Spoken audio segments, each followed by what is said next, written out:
a minister with a picture-perfect family. They would sit up at attention, they wouldn't even move. The operative word is control.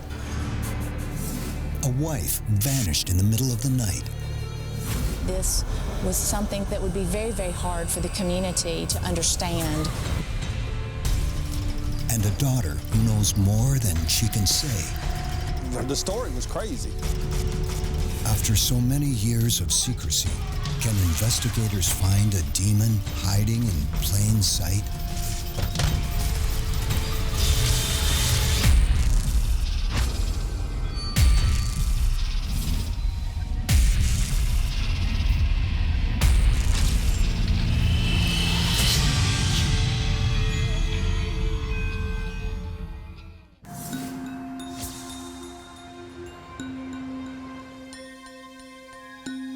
Early on the morning of December 5th, 2004, in a quiet Mobile, Alabama neighborhood, Pastor Anthony Hopkins delivers some terrible news to his 6 children and 2 stepchildren. Their mother, 36-year-old Arletha Hopkins, has walked out on the family. Anthony sat down with the children and he told them how mother had abandoned them. She went off to California and got a job as a seamstress for a famous person, and she wasn't coming back. Arletha's family back in Georgia is shocked by her sudden disappearance. They reach out to her repeatedly, but Arletha, it seems, does not want to be found. The family members tried to contact Alletha on several occasions, but the numbers that they received, they would call and said the number is no longer in order, or she wouldn't return messages that were left for her. She didn't return any kind of text that was sent. So throughout the entire process of them trying to contact her, they never heard from Arletha. For those who know Arletha well, it just doesn't make sense. Why would she walk out on a seemingly perfect life?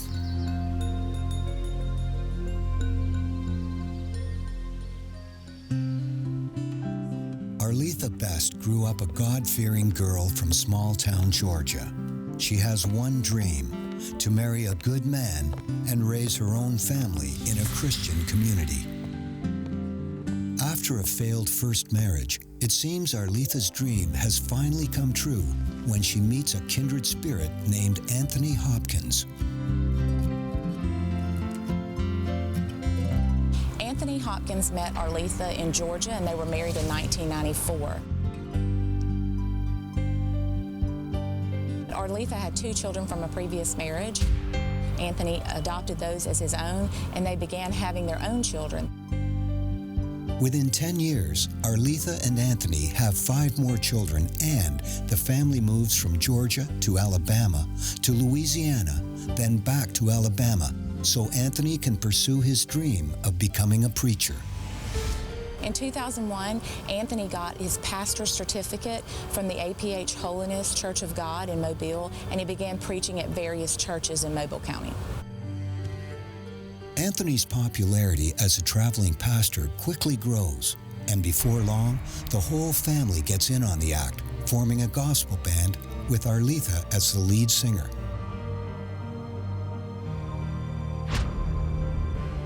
The family was a very talented group of kids. They each played their own instruments. They traveled throughout the southern region playing in different churches.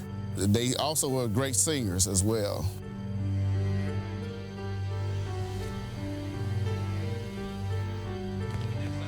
And the kids seem as perfect off stage as they do on.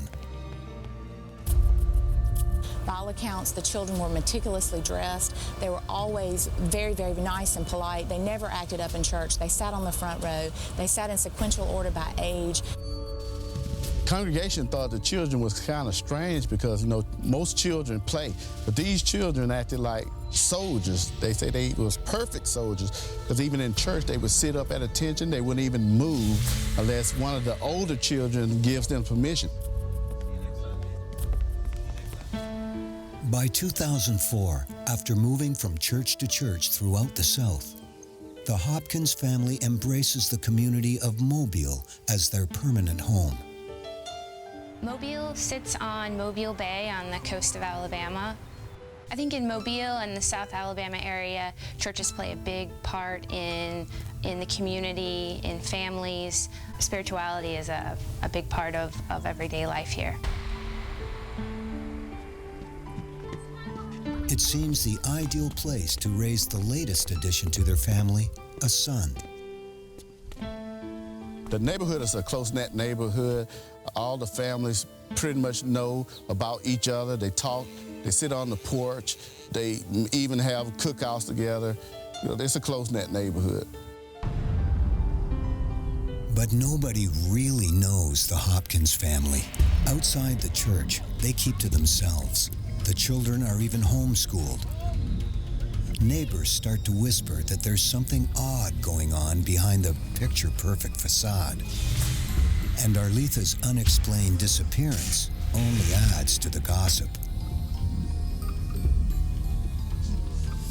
When Pastor Anthony's flock in Mobile becomes curious about his wife's disappearance, he offers up a strange explanation. His children listen in horror. Anthony told his congregation, because Arletha was from Georgia, that he took her back to Georgia to give birth to their youngest child, where she died giving birth to him, and she was buried there in Georgia.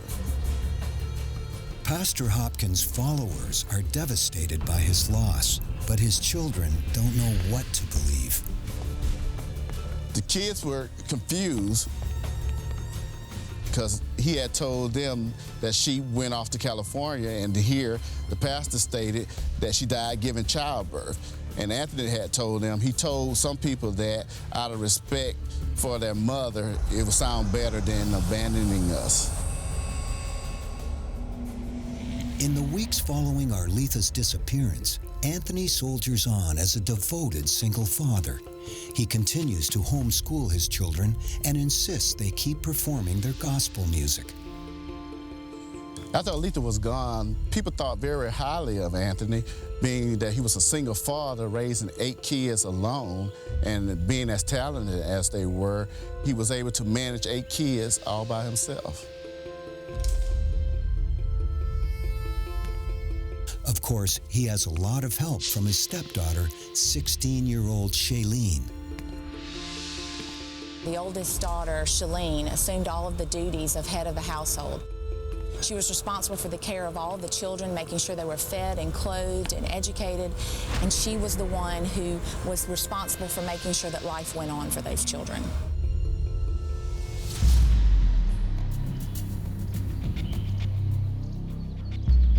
Months, then years go by without word from Arletha, and no one questions her strange disappearance. But while things may appear normal on the surface, there's a horrible secret festering. A secret that will shake all of Mobile to its knees.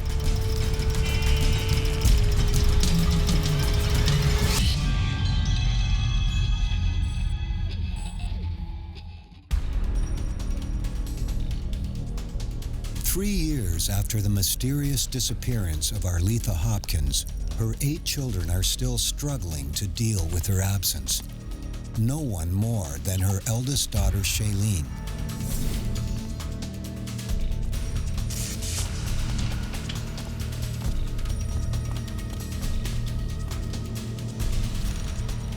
One morning in early 2008, a neighbor, Carolyn Kelly, spots Shailene in the nearby grass by her house. This particular day, it was cold outside. Shailene was walking down the street with no shoes on, and she had on shorts. Carolyn felt sorry for her and invited her into the home, into her house to get warm, and gave her clothes to put on. Shailene was 19 at the time, and she told the neighbor that she was running away because she had an argument with her father. After a little time in Carolyn's home, Shailene says she's heading home to work things out. Carolyn believes the incident is nothing more than a family feud.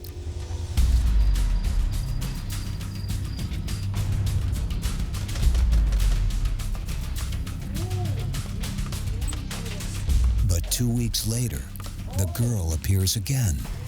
Shailene ran to that same neighbor's house and she knocked on the door and she was crying. Carolyn can't help but notice scratches and bruises on Shailene's arms and neck. Carolyn asks Shailene what's going on, what's wrong with her. Shailene advises her that she's pregnant. Carolyn asks who's the father, and she tells her about this guy in Atlanta being the father. And she asks her, what's really going on with you? Shailene tells Carolyn, you really don't want to know what's going on with me. Shailene lets on that Anthony is enraged over the pregnancy. But before she can explain further, the phone rings. Anthony calls to the neighbor's house and speaks with Shailene. The neighbor picks up the phone and listens to the conversation. Anthony tells Shailene that everything he did was from his heart and that he loved her, and he wanted her to tell him that she loved him too. Carolyn now suspects that there's something very wrong going on at the Hopkins home, but nothing could prepare her for the bombshell Shailene's about to drop. After the neighbor continues to pressure her about the pregnancy, she tells the neighbor that she's pregnant by her stepfather, Anthony. Horrified, Carolyn insists on calling the authorities, but Shailene protests. Carolyn gave her an ultimatum. In order to stay in this house, you're gonna need to talk to your pastor or the police. Shailene suggested that she talk to her pastor.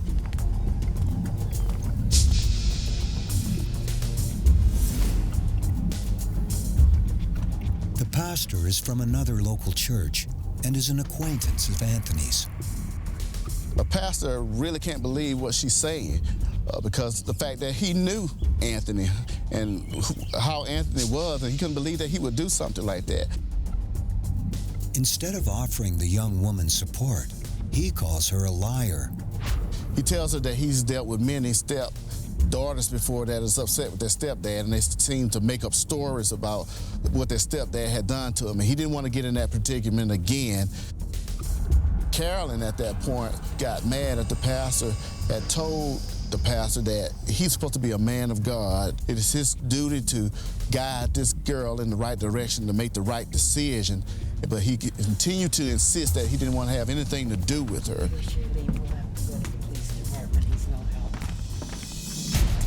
That's when Carolyn contacts the Mobile Police Department Child Advocacy Center. I received a phone call about 12:40 in the afternoon from a neighbor of Anthony Hopkins who advised that Anthony's daughter was over there and told her that she had been having sex with her father. I asked how old the daughter was. She was 19 at the time. We were able to figure out that the sex had actually occurred prior to her being 18, so we advised her to come in for an interview. What unfolds is a highly disturbing story. We sat down and interviewed her, and she ended up talking to us about her having sex with her father. It began when she was around 11 or 12 years of age.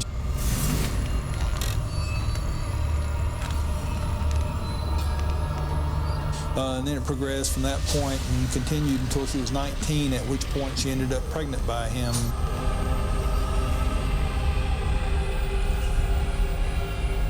Anthony justified his action by telling Shailene it was okay. It's okay to do this. See, here it is in the Bible. Read it.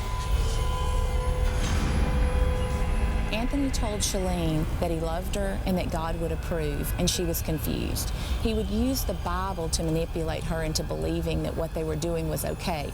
He would pick out certain sections of the Bible, read them to her, to try and convince her that what they were doing was okay. And Shailene may not be Anthony's only victim.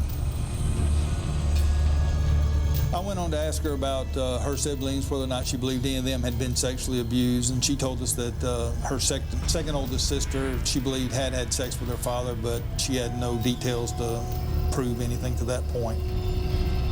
He had started looking at her sister, Tawanda. She remembered him giving her those same type of looks when he wanted sex from her. It is a deeply twisted family dynamic. At one point, we believed that Shalene had got jealous of Tawana because Anthony was paying closer attention to her, and now that she was pregnant, that he was no longer interested in her, but in Tawana. With the Hopkins family's darkest secrets finally coming to light, investigators are left to wonder, did Arletha leave the family because she knew about the abuse that was going on? Or is there something even more sinister still hiding in the Hopkins home?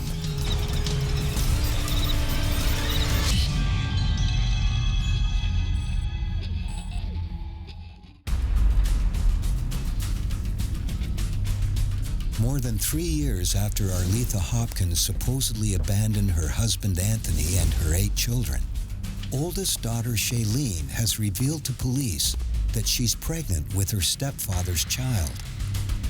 Shailene provides authorities with the details of her long-term sexual relationship with Anthony. The interview was basically over with her about all the sexual contact between her and her father and everything, and she had told me earlier that her mother had died. It doesn't seem the story could get any worse. That is, until Detective Michael Shavers does a little more probing. Detective Shavers asks an innocent, off-the-cuff question. The answer he gets suggests a crime of biblical proportions. And I asked her, well, tell me how your mother died. And she said, I think my father killed her. It's a tale so shocking, the detective has to wonder if it's truth or fiction. The story was crazy. I mean, it was unbelievable. Had a lot of details to it, but you just wondered if she could make up something like that. And I said, well, where's your mother's body at? And she says, it's in the house. Shavers goes hunting for evidence to back up Shailene's outrageous claim. So at that point, I proceeded to my office where we searched the computer records, trying to find any record of Miss Hopkins. We searched the driver's license, which her driver's license had actually expired in 2005 and hadn't been renewed, and searched all the other systems, and we were unable to find any record of her since 2005. Shavers immediately contacts Detective Kent Quinney in the homicide department. At first, when we heard the story, we thought it was kind of bizarre, and we never heard anything like that before. But we had to go to the location and verify her story and to check it out to make sure. After being told about the mother's death, I actually ended up typing a search warrant and ended up proceeding over to Judge Michael McMakin's house. He'd never heard anything like this and requested that we call him back and let him know whether or not we found a body in the house.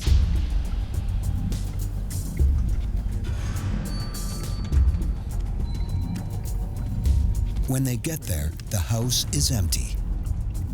We ended up getting to the house with a search warrant and entered through the back door. The victim gave us a key to the house. We looked through the house and looked into each one of the rooms. The rooms were all very neat and tidy. The beds were made. Shoes were all lined up in a perfect line under the beds. There's a desk in there. No toys in there. Anthony is out of town, preaching and performing with the other 7 kids, but his influence can be felt in every room of the home. I'm a retired military vet, and the house itself was set up like a boot camp, like the dorms we used to do for inspection, all time ready inspection. The house was laid with bunk beds, the drawers and desks were lined in order. Even the kids' bikes were lined from the tallest to the smallest. Even the balls in the corner were neatly placed and arranged by color. It was all like a military manner. Well, the operative word is control. Some people have this inherent need to be in control of all aspects of their environment, and that includes right down to the family. Shailene points detectives to a locked door.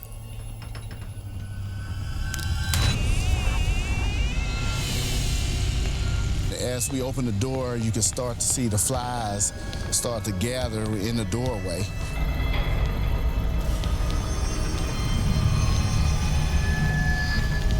You could smell the smell of decomp body, so there was no doubt that there was some kind of body around there. It doesn't take long for police to spot what they're looking for.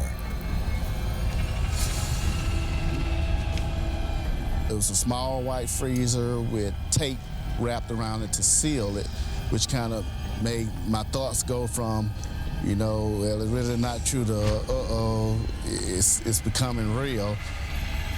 Inside the freezer, something out of a horror movie.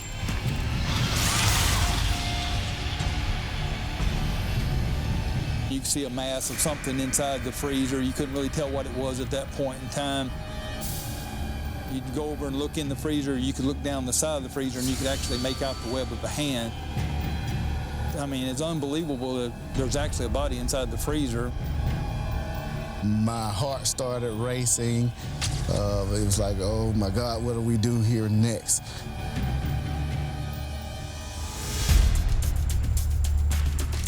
Dr. John Krolikowski, medical examiner for the Alabama Department of Forensic Sciences, is called to the scene.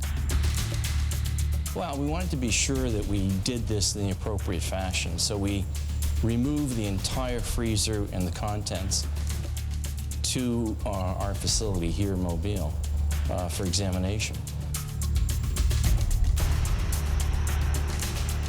Even at the lab, extracting the corpse from the freezer is no easy task. It was a real problem because the freezer had a lot of insulating material to it. So we couldn't just remove, and the block was stuck to the inside of the insulation. So we couldn't just remove the remains. We had to actually get the jaws of life and strip very carefully so we didn't introduce any artifact to the remains, any injuries that we would have created, and take a look at the remains after they had had a chance to thaw.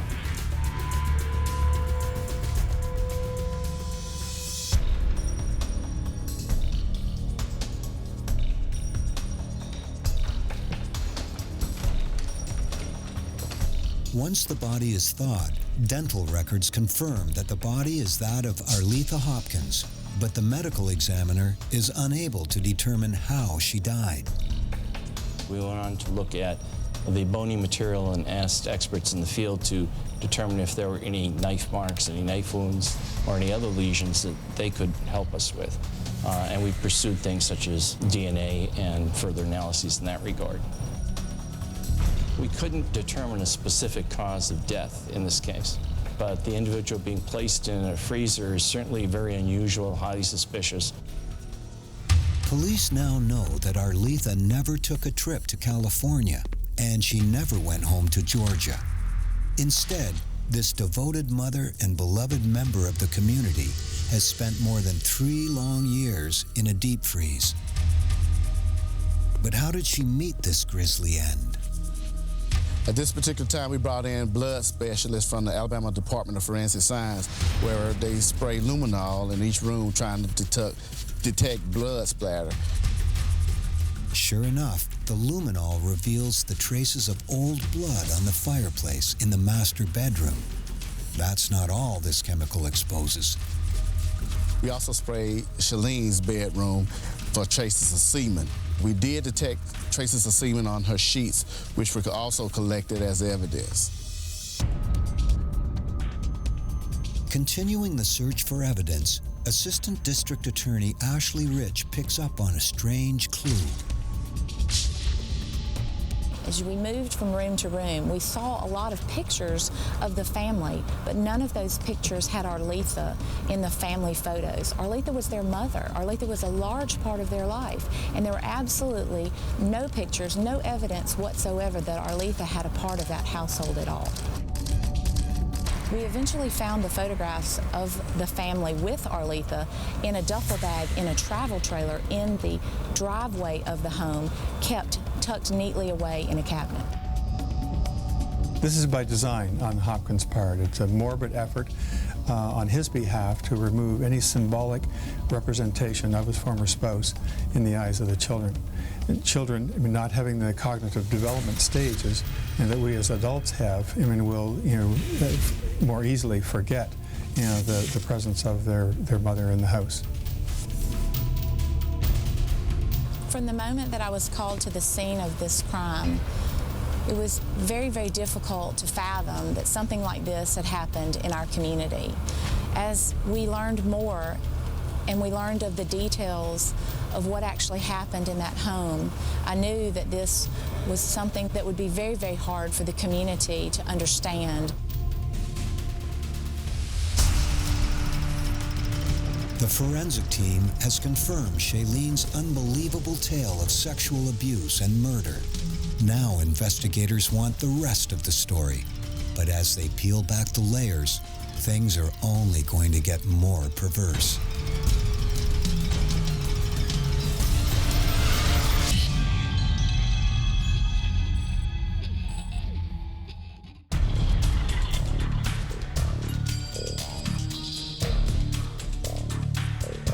Investigators in Mobile, Alabama have discovered Arletha Hopkins, the wife of preacher Anthony Hopkins and mother of 8, dead in a family freezer. Now they want to know how she was killed and why. Reluctantly, the victim's 19-year-old daughter, Shailene, reveals what happened that night 3.5 years earlier.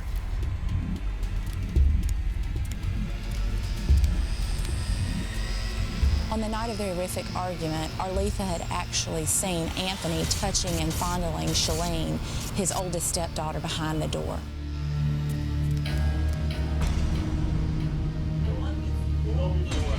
Arletha throws Anthony out of the house. She banishes him from their lives and locks the door behind him. At this particular point, Arletha came to Charlene and asked, "Do you want to go with me or do you want to stay here with your father?" Charlene was so distraught at that point that she didn't want to choose between either one because she didn't want her family to break up. After Arletha kicked Anthony out of the house, Arletha said to Shailene, "I would rather die than let someone abuse you." Words that will haunt the teenage girl forever. Later that night, Anthony knocks on Shailene's window. She saw the person, the only person that she knew as a father figure. She saw the person that had raised her, but he was also the person who was manipulating her, who was brainwashing her, who was using the Bible to get her to do these horrible things that she didn't think were good or right. Here he is at her window. She wants to keep her family together. She wants to make sure that they are together as a family unit. So Shailene lets Anthony back in the house. And the fact that she was a victim in no way means that she will necessarily reject her father, as a father. The controlling relationship that he had over her very likely instilled some degree of allegiance that she would maintain in spite of whatever had transpired. Anthony assures Shailene he'll make things right with her mother. When she lets him in the house, some way, Arletha hears this and goes to Charlene's room and bangs on the door and tells Anthony, "Get out of here. Get out of here. You don't have no business in here." Eventually, Anthony goes outside of the room and pushes Arletha into her room. And he tells the kids, "Stay in the room and don't come out until I tell you."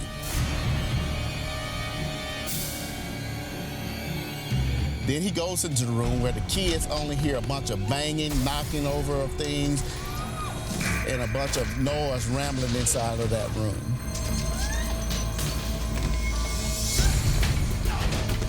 Anthony and Arletha were arguing, they were fighting, there was screaming going on in the bedroom. Shailene was in a separate bedroom from her parents. She was hearing this arguing and fighting going on. She heard a thump. She went into the room to check on the safety of the baby because the baby was screaming, crying, a very new infant baby. And when she walked into that room, she saw her mother on the floor. And she noticed that her mother was kicking her feet up and down as though she was gasping for air and saying, "Help." The last thing she saw was her father standing over Arletha's head on that floor in that bedroom. Anthony orders Shailene out of the room, so she picks up the baby and runs. By the time she returns to her siblings, the house has gone quiet. Shalene tries to calm the other children down and get them to sleep. And as soon as she does that, Anthony comes into the room and tells Shalene that her mother's dead.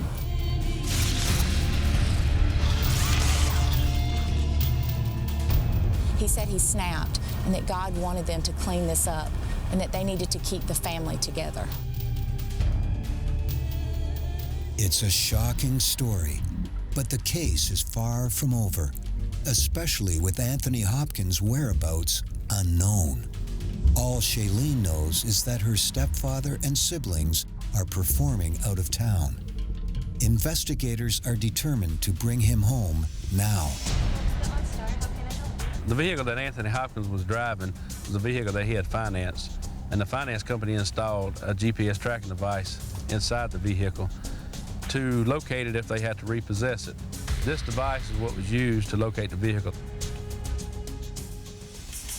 Mobile police track Anthony to a church 70 miles away in an isolated area of Jackson, Alabama, where gospel music can be heard coming from inside. Well, I entered the front of the church and I came into the foyer. And when I got into the foyer, I noticed that there was swinging doors going into the chapel of the church. So I looked through the crack of the swinging doors and I noticed Anthony Hopkins inside the church. Anthony has no idea that the jig is up. My adrenaline got pumped up and I was excited and wanting to get this guy caught. But I was also concerned that because of the children was there, we may have a hostage situation. So I instructed all the officers to hold the positions for a little while until it was safe. Once the children head back to their pews, police make their move. I came through the swinging doors, and as I walked down the aisle, everything got real quiet. And I walked up to Anthony Hopkins and I asked him if indeed was his name, and he said yes, it was. So I immediately put handcuffs on him and got him detained. The reaction of the churchgoers is not what Bagat expected.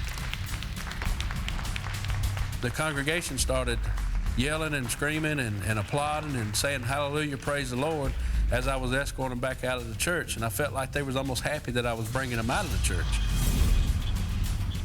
They took Anthony out of the front doors.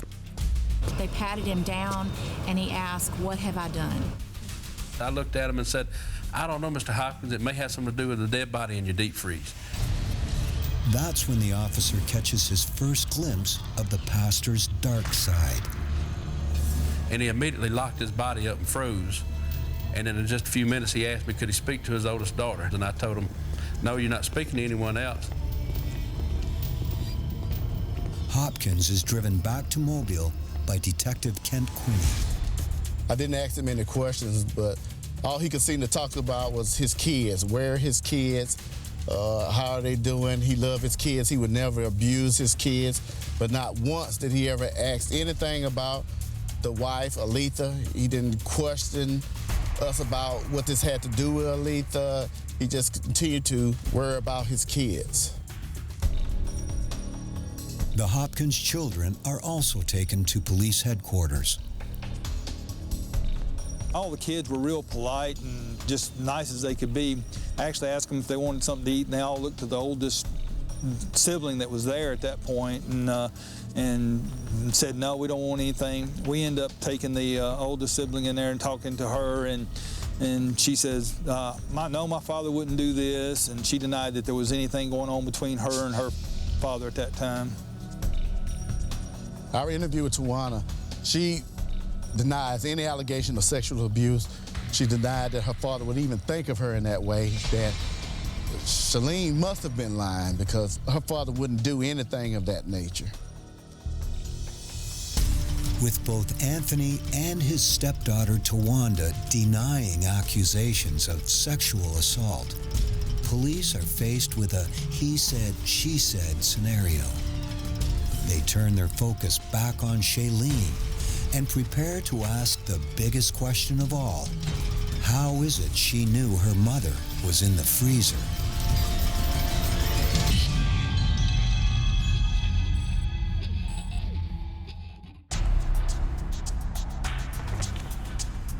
Alabama preacher Anthony Hopkins has been arrested on suspicion of murder in the death of his wife, Arletha.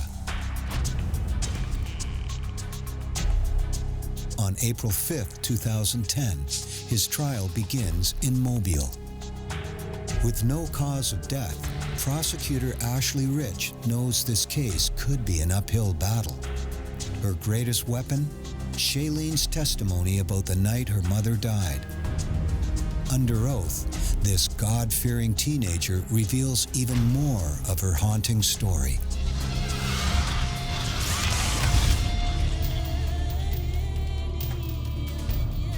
Anthony told Shailene that God wanted them to clean this up and that they needed to stay together as a family to convince her that she needed to help him move the body.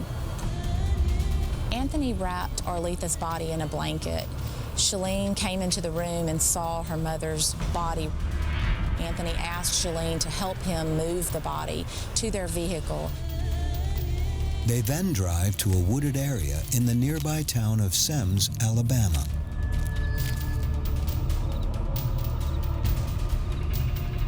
He just laid her on the ground. He didn't bury her or anything. He just laid her out there in the woods.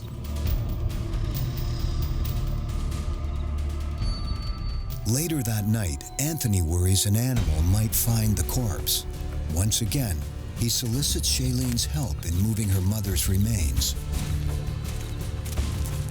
They went back to Semmes to get the body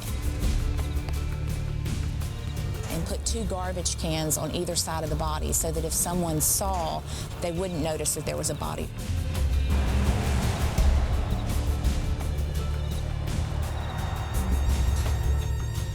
They took her to Jackson, where they buried her in a shed behind the old church where they used to live, in a shallow grave. When Anthony was burying the body behind the church, a neighbor came over and asked what he was doing. He told the neighbor that he was looking for something in the shed, and the neighbor didn't discover that he was actually burying the body. After a number of sleepless nights, he panics that his secret will somehow be revealed, and he's right.